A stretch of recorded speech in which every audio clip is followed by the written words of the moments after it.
My name is Robert SanGeorge. I've done a lot of work on AI interviewing, and that's my claim to fame with regard to this subject. This is what we're going to be talking about today. So why are employers using artificial intelligence software for interviewing in the first place? And how do candidates tend to look at doing artificial intelligence interviewing? How does it work? How does the AI evaluate you? How does it differentiate between what we would call hard and soft skills? What are some commonly asked AI questions, interview questions? And the artificial intelligence use of sometimes, not all the time, of what are known as behavioral or performance-based questions, and how to handle those. And finally, how to practice AI interviewing as an AU student using Big Interview, which you can find in AU Handshake. So first of all, artificial intelligence interviewing is not something that's going away, and in fact, it is increasing in its usage. From an employer's point of view, strictly at this point, they like it for doing first-round interviews. As far as I know, it is not being used at all for second or third-round interviews of candidates. So we're talking about entry-level jobs generally, or slightly higher than entry-level jobs, okay? It cuts employer costs and it accelerates the hiring process. That's a big reason why they like it. What they say is, theoretically, it eliminates human interview bias, although there is some controversy about that. What AI software does do is produce a standardized automated report that scores and evaluates each candidate's interview, okay? It does not give an employer a thumbs up or a thumbs down as to whether someone should continue on in the interview process or should be hired. It mainly gives them a series of metrics for the employer to think about in deciding whether or not a candidate moves forward in interviewing. And it's also increasingly being used by recruitment firms, as well as I mentioned, corporate sector, nonprofit sector, and actually a few federal agencies have used it a little bit, but not much yet.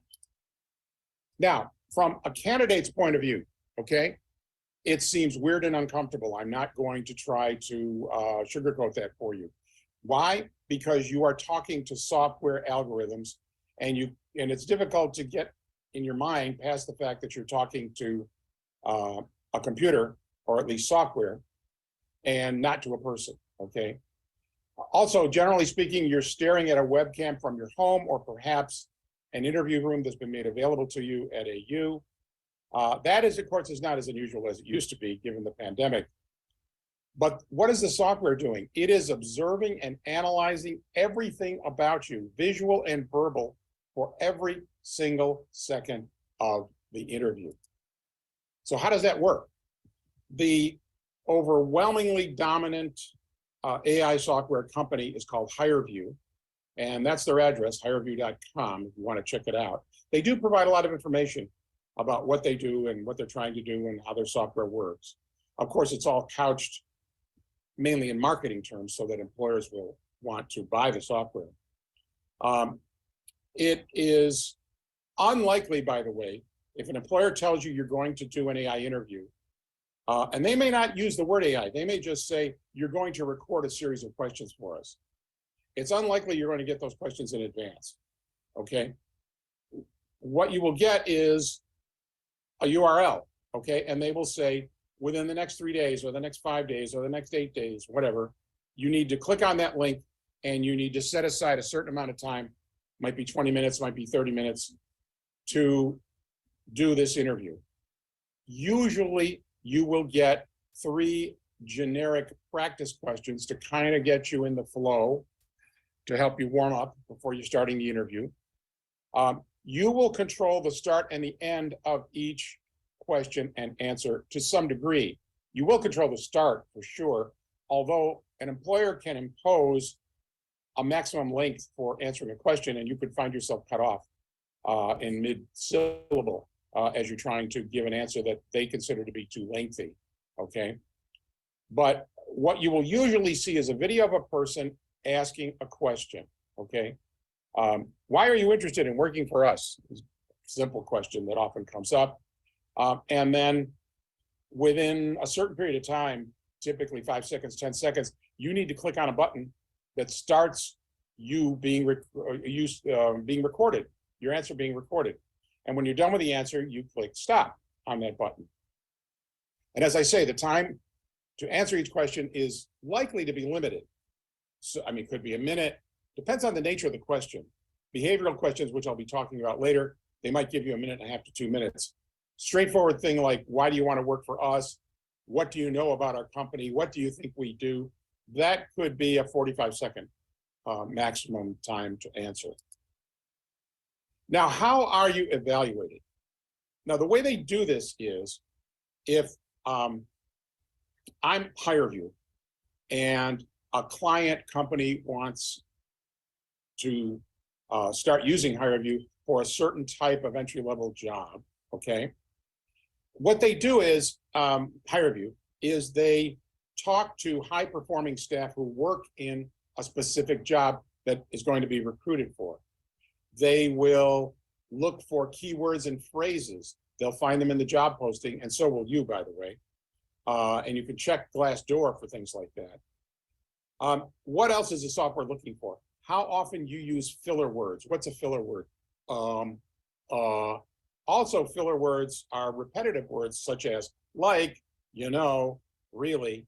Those are the kind of things you need to try to avoid, although try not to, you know, get too self-conscious about it. They will also be, that is the software, will be taking note of your facial expressions and your facial tics, if you have any. It will be tracking your eye movements.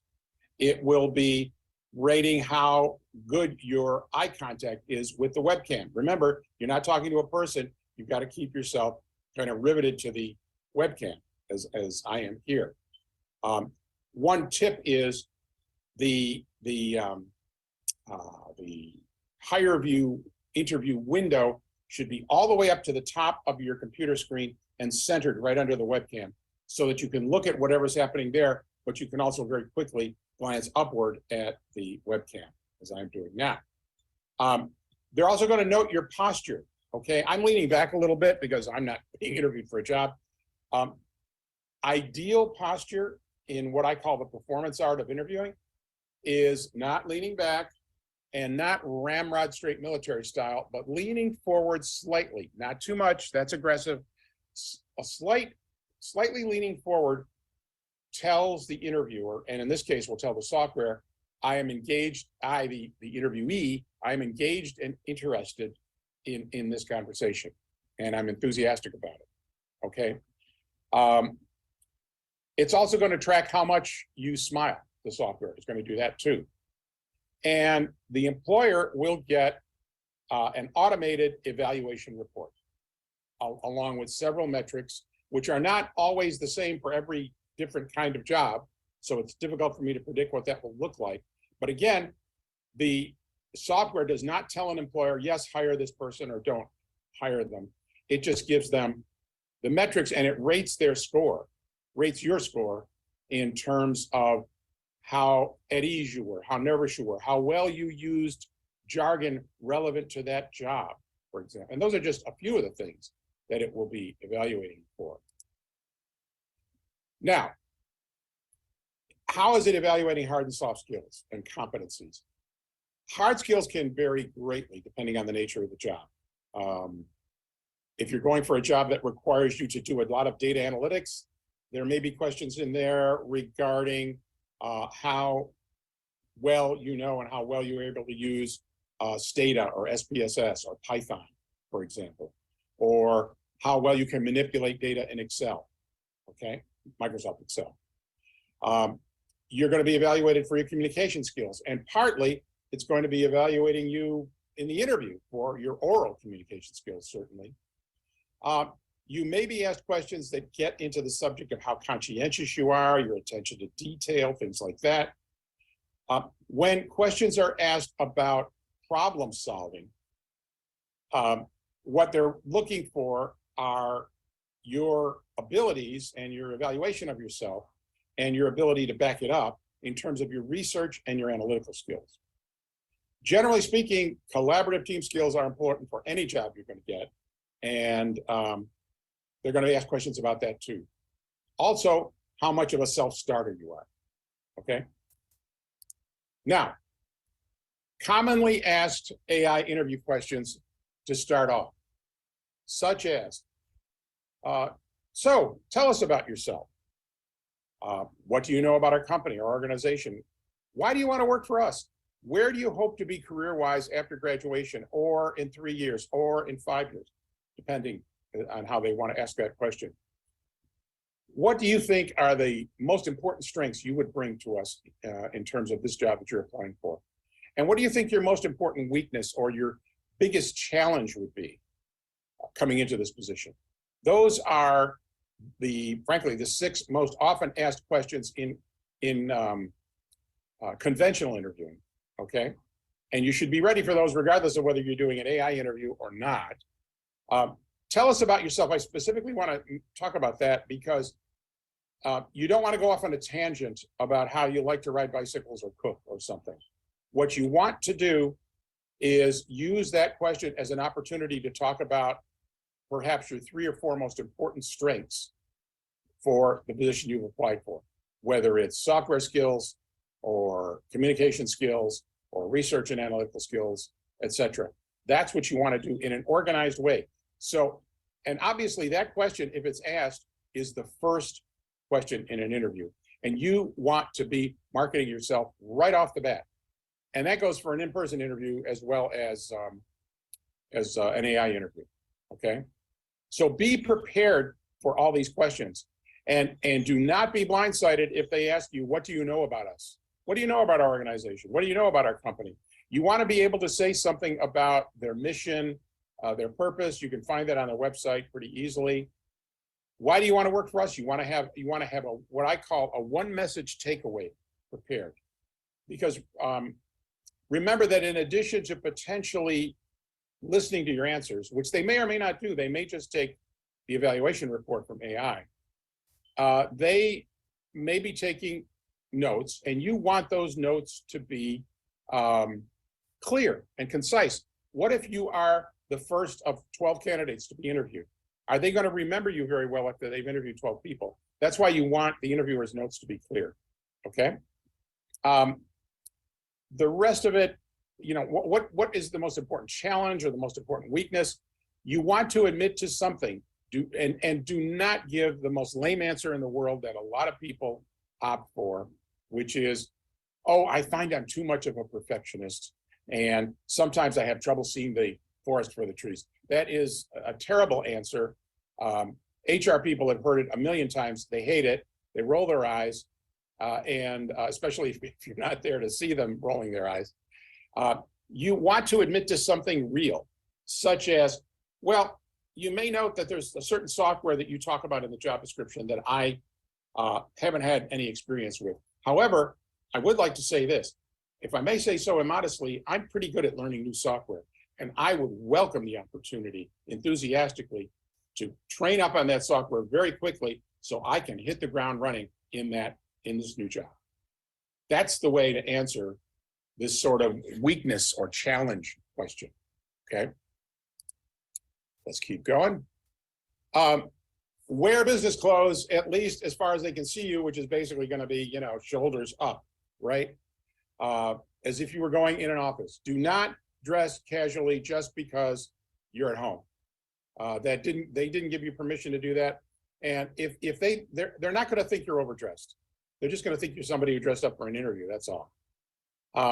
Make sure the room you use is well illuminated, okay? And if you're relying on natural light, make sure that whatever time of day you do that interview, that natural light is going to be adequate, sufficient, more than sufficient, depending on whether it's sunny or whether it's cloudy or it's 4 in the afternoon or 10 a.m. in the morning, okay? Now, if you're using a laptop computer, as the bulk of you will do, you want to place books or a box underneath it so your webcam, and I'm sitting up here intentionally, I have a big desktop, so my webcam is actually slightly higher than my eyes, but when I'm sitting up straight. But you want your webcam to be even, roughly speaking, with your eyes. What you don't want to be doing is this, the hunch over, looking down at a laptop look. Because when you think about it, that means they're looking up your nostrils, sort of. It's not a good look, and it's not a good posture, okay?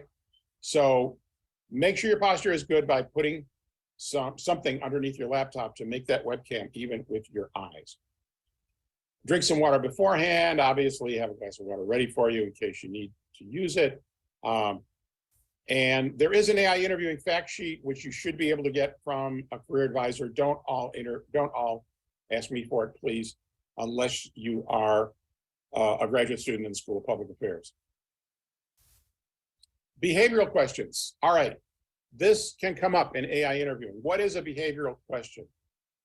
It's a question that probes more deeply as to specific skills or competencies, as they call them, that are relevant to that job. So here are examples of these kinds of questions. Tell us about a time when you used your best interpersonal skills to solve a problem or achieve a goal. It could be asked as a time when you used your best communication skills, or your best management skills, or your best leadership skills. Please describe a time when you encountered hostility in a workplace or an academic setting, and how did you deal with it? That's actually a common behavioral question. Please tell us about a time when you were working in a team setting and a member of the team failed to live up to their responsibilities. How did you work with other members of the team to resolve that situation? Okay, what they're looking for here is how willing you are to throw someone under the bus. And the answer is you're not willing to do that at all. You're willing to make a slight reference to the fact that somebody wasn't living up to their responsibility and you don't know why. Maybe they had a personal problem, but you and the rest of the team were moving on to get the job done, okay? Please talk about a time when in the middle of a project, the objectives of what you were working on were changed through no fault of your own. How did you respond to that? They want a look into how you organize yourself in a situation like this on the fly. They want to see that you're someone who is adaptable to a situation like that. How should behavioral questions be answered? According to something called the STAR system. And you may well want to have a little sticky note, up on the side of your computer screen that says STAR, situation, task, action, result, okay? Now, when you answer a question, you are either going to be referring to a situation or a task. It's never both. So a time when you encountered someone in the workplace who was hostile towards you, that's a situation. You weren't assigned to deal with a hostile person per se, okay? Most of the time, most of the questions you are going to be asked, behavioral questions that is, are going to refer to assignments or tasks, okay? Then you're going to describe the action or actions you took in a chronological order, rigid chronological order. Why? Because if I'm the interviewer, I've never heard you tell this story before. I'm never going to hear it again. And if you start jumping around in the timeline of what actions you took, it will be perfectly obvious to you, I will start to lose you, okay? Strict chronological order. And then the result or results of your actions, a concise 20 seconds, hopefully, that's pretty clear as to what the result was, all right? Now, practicing artificial intelligence interviewing using Big Interview. You go to Handshake, in the left side of the main screen, you click on Resources, then you click on Big Interview. If you've never used it before, you'll need to register. There's no cost involved. And there will be a prompt at some point that says, try the new AI feedback feature. And it will give you an option as to whether you want an AI interview that is general, that is industry or business focused or government focused, etc. Okay. So, and Big Interview, it is not HireVue, okay? So it's not a perfect simulation of using HireVue for in an AI interview, but it's pretty good because it will give you a report back on how you did. It'll be looking at your facial tics, your eye movement, how much you smiled, your eye contact with the webcam, use of filler words, etc. Okay. And you can also, by the way, in Big Interview, do a behavioral interview. You can ask it to ask you behavioral questions. You can also ask it to pose entry-level practice questions to you if you're in that stage in your career. This is kind of what it looks like, although they change that page periodically, so I don't know if it still looks exactly. This is Big Interview, is what I'm talking about. Okay, I'm not going to go into everything that's on this page. Then you end up with what kind of questions do you want to be asked? Entry level, going from right to left, new graduate, which still might be entry level, behavioral questions, how to deal with the tell me about yourself question. Okay. Summing it all up, research your prospective employer. You don't want to be blindsided by them asking you about what they do and you being a deer in the headlights. Okay. Check out Glassdoor.com. Why? Because you will find information on Glassdoor. If you're interviewing with a medium-sized to larger employer, you will find information there about the kind of questions they ask in interviews. Make sure you're looking for what they ask in interviews for jobs that are identical or very similar to the job that you are up for, okay? Check out HireView.com, as I mentioned. There's a lot of good information there. And use Big Interview, okay? And practice it, especially if not necessarily just for fun, although if you feel like doing that, fine. But you want to practice it in terms of how to do virtual interviewing for an AI interview that's coming up. For entry, you can use AI, by the way, you can use HireView, not for AI, excuse me, not HireView. You can use Big Interview for practice of entry-level interviewing and interviewing specific types of employers, and you're recording yourself, and then you should really be your own worst critic, and as most people are, when they're looking at a recording of themselves answering questions. So that's